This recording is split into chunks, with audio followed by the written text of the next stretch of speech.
Proses perwujudan diri. Perwujudan diri atau self-making suatu bangsa senantiasa melalui proses sejarah pertumbuhan peradaban masing-masing. Peradaban sendiri memiliki unsur-unsur baku seperti nilai-nilai yang terbangun dari aspek kehidupan, ekonomi, politik, religi, ilmu pengetahuan, teknologi, dan seni. Menurut pandangan teori fungsionalisme, yakni mencerminkan adanya karakter atau sifat-sifat umum, antara lain saling ketergantungan, beraturan, dan cenderung bertahan. Indonesia dalam makna kultural, apabila dirunut ke belakang, memiliki peradaban yang masih sangat muda. Apabila dibandingkan dengan peradaban dari belahan dunia lain seperti Afrika, Eropa, India, Mesir, dan masih banyak lagi termasuk Persia yang telah bermula sejak 3000 sampai 500 SM. Peradaban yang terputus-putus. Bangsa Indonesia dalam makna kultural sebelum Indonesia merdeka dan sebelum terbentuknya negara kesatuan. Dan dalam makna geografi politik sesudah kemerdekaan dan sesudah terbentuknya negara kesatuan telah terlalu sering mengalami titik-titik sekarat.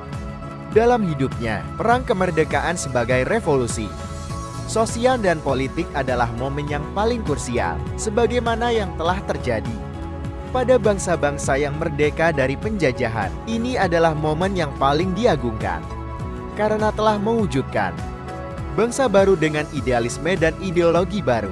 Pembebasan diri secara politik itu ternyata juga adalah sekaligus pembebasan diri dari ideologi dan juga nilai-nilai lama yang ditanamkan oleh penjajah kepada bangsa Indonesia.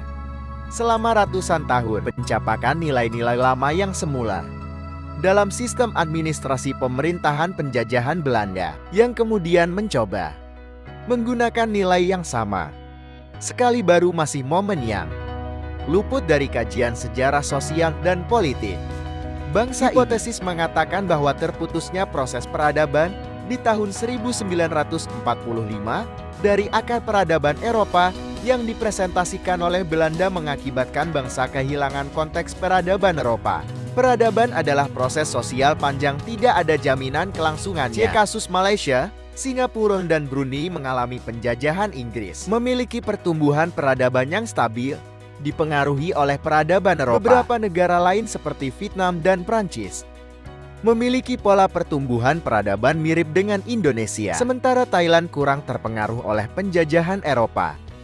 Kita akan menemui fakta atau fenomena bahwa bangsa-bangsa tersebut memiliki mentalitas yang lebih berdaya menegakkan disiplin, lebih mampu menegakkan dan menaati aturan, dan lebih mampu memahami hak dan kewajiban. Di pertumbuhan peradaban yang involutif, Alexander Goldenweiser adalah yang memperkenalkan konsep involusi atau involution, yang kemudian konsep tersebut dipinjam oleh Clifford Geertz untuk menjelaskan tentang involusi pertanian di Pulau Jawa. Goldenweiser melukis pola kebudayaan sudah mencapai bentuknya yang pasti tidak berhasil menstabilisasi atau mengubahnya menjadi suatu pola baru, tetapi terus tumbuh dan berkembang ke dalam, sehingga menjadi semakin rumit. Menurut Geertz, ciri-ciri umum involusi yang dikemukakan oleh Goldenweiser menggambarkan fenomena estetika tersebut merupakan ciri khas dan perkembangan sistem sawah padi di Jawa.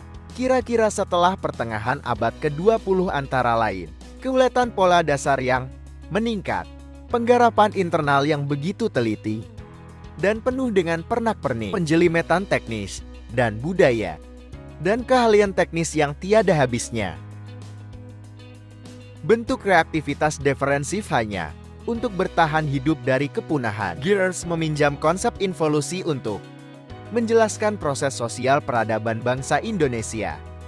Konsep tersebut menjelaskan situasi sawah di Jawa. Bangsa Indonesia lebih cenderung bersifat involutif. Begitupun cara berpikirnya. Berbeda dengan bangsa lain yang cenderung bersifat evolutif. Teori strukturasi dikembangkan oleh Anton Giddens tahun 1984. Menurut Giddens terdapat hubungan timbal balik antara agensi atau aktor sosial dengan sistem sosialnya. Menurut teori suatu bangsa yang mengalami proses peradaban involusi yang akan mengalami kemunduran dan tidak dapat berkembang secara optimal, hal ini disebabkan karena bangsa tersebut tidak mampu membangun sistem yang stabil dan berkelanjutan. Peristiwa-peristiwa yang pemutusan mata rantai peradaban yang terjadi di Indonesia menyebabkan bangsa ini mengalami perubahan yang tiba-tiba. Perubahan tersebut dapat berupa perubahan politik, ekonomi, sosial, atau budaya. Perubahan yang tiba-tiba tersebut dapat merusak sistem yang sedang dibangun dan membuat bangsa Indonesia sulit untuk berkembang secara evolusi.